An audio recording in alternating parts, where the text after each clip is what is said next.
Okay, so I am segueing.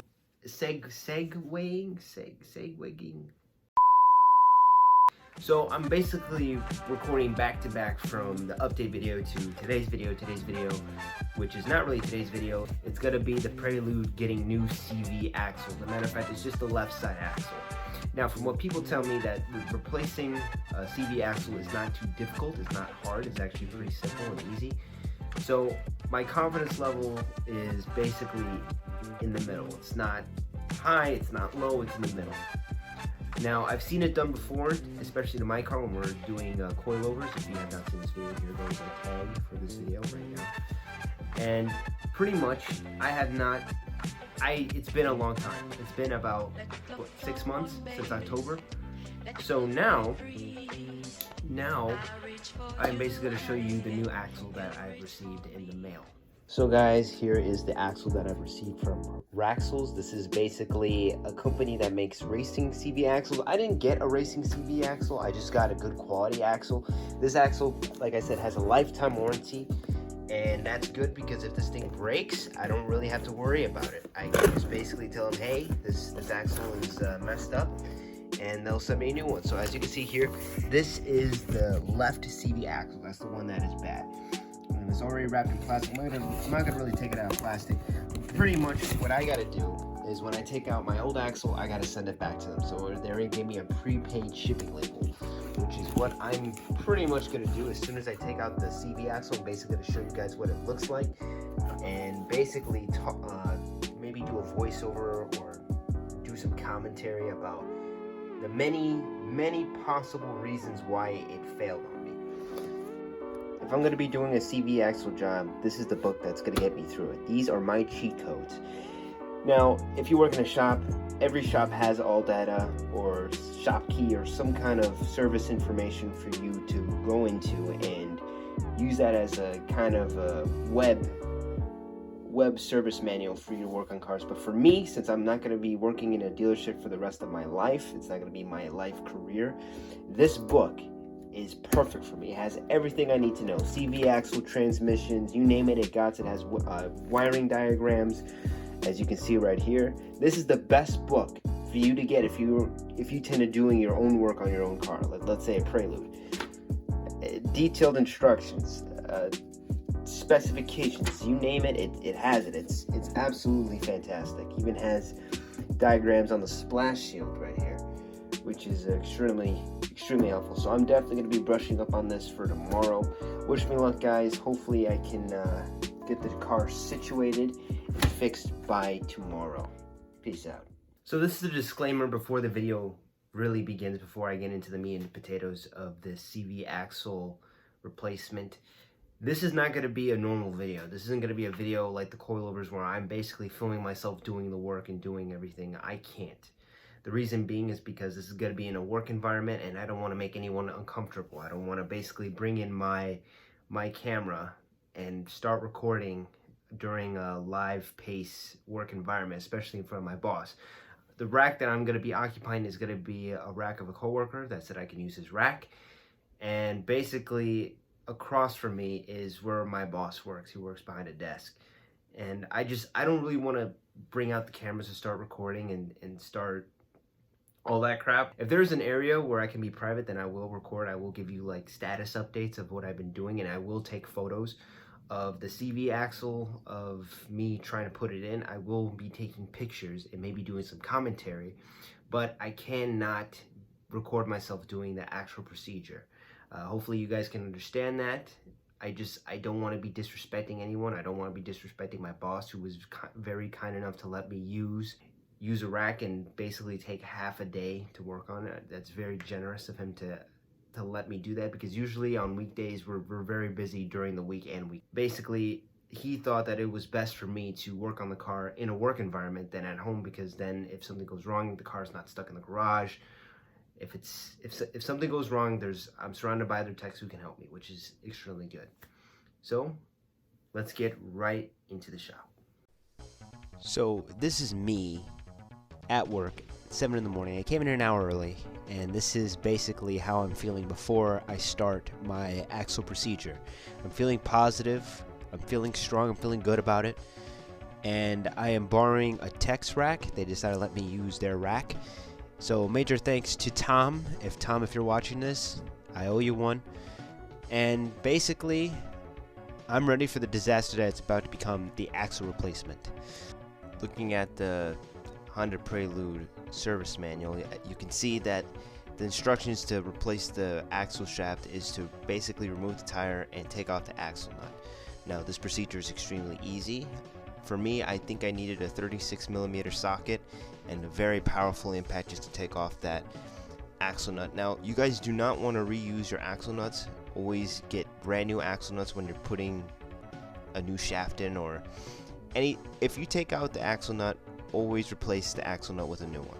After removing the axle nut, I removed the tie rod from the steering knuckle. Now you guys are gonna ask me, Isaiah, why did you remove the tie rod from the steering knuckle? And the next step is actually crucial. Without doing this, you cannot do the next step.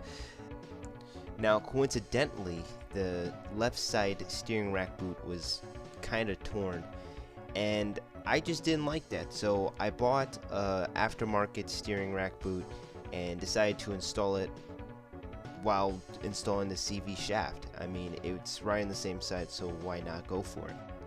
Once you finish with that step, you want to undo the strut fork bolt with the self-locking nut and undo the top ball joint castle nut.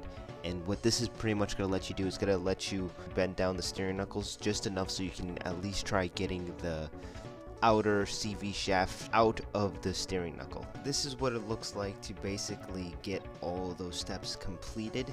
As you can see, I'm trying to take off the tie rod by getting a 19 and a 14mm wrench, I think. I'm not entirely sure, but pretty much what I'm trying to do is screw the nut from the tie rod all the way to the end and screwing off the tie rod so it can come completely off, and I can just pretty much pull that torn boot right out. So this next step is going to be a little bit tricky. What you're going to be doing is you're going to try prying the outboard shaft out of the half shaft. Pretty much what you can do is you can grab like a hammer and a pry bar, and you can pretty much just tap it right out. You have to use a great amount of strength. You shouldn't have to use like a crazy amount of strength, but you do want to tap it out there pretty good. So this is what the half shaft is going to look like. Now whenever you're taking out a CV joint, you want to check the splines, which is the little gears inside the half shaft. You want to check the bearing inside, and you just want to see the overall condition of the half shaft, because sometimes when you're doing a CV shaft replacement, it could be both. It could be the half shaft and the CV shaft. Now unfortunately, there was no half shaft available for my vehicle, so there was no replacing that. But as you will soon find out, it was not the half shaft, it was the CV shaft. But it's just a good reminder for anyone who's going to replace a CV shaft. There are no half shafts available for my vehicle for individual purchase. It would pretty much have to be a junk car find. So thankfully it wasn't the half shaft, otherwise I would be in trouble. Moving right back to the power steering boot, as you can see, that was my old boot. How torn, how really messed up it is. It's disgusting. So we're gonna cut right back to the shaft. So this is the shaft that I just pulled out compared to my new shaft. As you can see with the new shaft has a bouncer in between the outer CV joint and the inner CV joint, just to make sure that it's not grinding or it's not making any weird vibrations, which is very nice. It's a very nice touch on the axles. So I also had another side mission. I decided to replace my sway bar links because they kind of felt like they were going bad. So I decided to go to Honda and buy me some OEM sway bar links, and they were like 50 bucks a piece, I think. These are the old sway bar links. As you can see, we had to use a torch to torch them out. It was a real pain in the ass, so thankfully we got them out and I was able to slip in the new ones. So now that we got the old shaft out, we can install the new one. The shaft installation is going to be a little bit more different from when you're installing a CV shaft on the right side.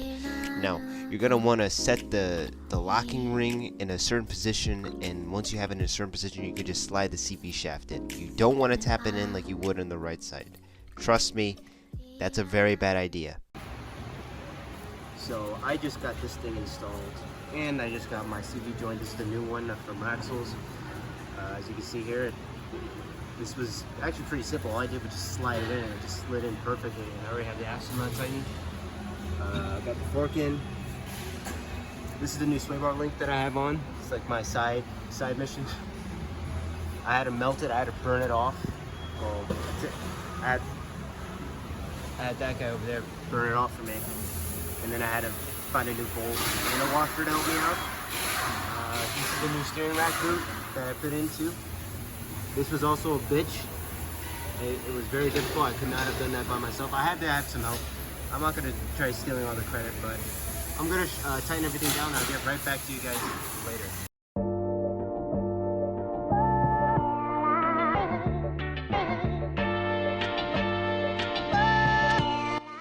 The job is finished, the day is done, and I have emerged victoriously. I finished what to me was a difficult job, which was actually pretty simple in hindsight. And I'm very happy to say that the axle replacement and the other side missions went extremely well. Nothing is broke. I've been driving it for a couple of weeks now, and it's smooth as ever. And that's my eBay notification. But let's see what was wrong with that previous axle. So this is my original old axle from my Honda Prelude, and as you can see, it looks like it's in good shape. It doesn't have any tears in the boots or anything, but as you can tell, this is how it's supposed to be. When it came out the shaft, this part wouldn't move at all. Basically what a CV joint's supposed to do is act like a joint. It's supposed to move side to side. And basically we had to, when we took it out and we were seeing what was wrong, you can even hear the clicking. Not even quieter. I wish I can do a side-by-side comparison of what a CV shaft should sound like, but I don't have my other shaft on me. The other shaft is in the car. But this is basically where we put on the other boot. This is the new boot that we put on a couple of months ago. So as you can see here, it's still holding pretty strong. It's not leaking anywhere as I can see. And basically, as you can see in the actual shaft part, it has undercoating, has a whole bunch of other shit on it. So my theory is that this shaft was unbalanced. That is actually incorrect. The reason why that CV axle failed was because it is a plain aftermarket axle. It is not the OEM axle, like I thought it was. You would think with a car that had 75,000 original miles that it would still have its original axles. Turns out I was wrong. When I turned in that axle to Raxles, they pretty much told me that that axle was a cheap generic knockoff. It was not an OEM axle, which explains why it failed prematurely. When I put in the new CV boot and new CV grease inside that axle, it was not even an OEM axle. So of course it failed prematurely. Now, am I mad about this? No, I'm not mad at all. I'm actually glad that they told me it was a cheap axle, because I wouldn't have actually understood why it prematurely failed in the first place. So, now back right into the video. Also, this is kind of unrelated, but my top hat strut bushings were shaving, and pretty much whenever I hit a bump, I would hear a loud clicking sound, which was not the axle. It was actually the top hat strut hitting my top strut mount. So I took the liberty and took apart my front coilovers and replaced the bushings with new ones. It was super easy. If you guys want, I'll do a tutorial explaining how to do it. If you guys enjoyed this video, please smash that like button, comment down below. This took me a very long time to edit. It took me about, I would say, a month. I'm not really proud of that. I'm not proud that it took me a month to edit, but I was busy. I have work. I have other things going on in my life. So please subscribe. I think this video deserves at least your subscription. And as always, I'll see you guys in the next one. Peace out.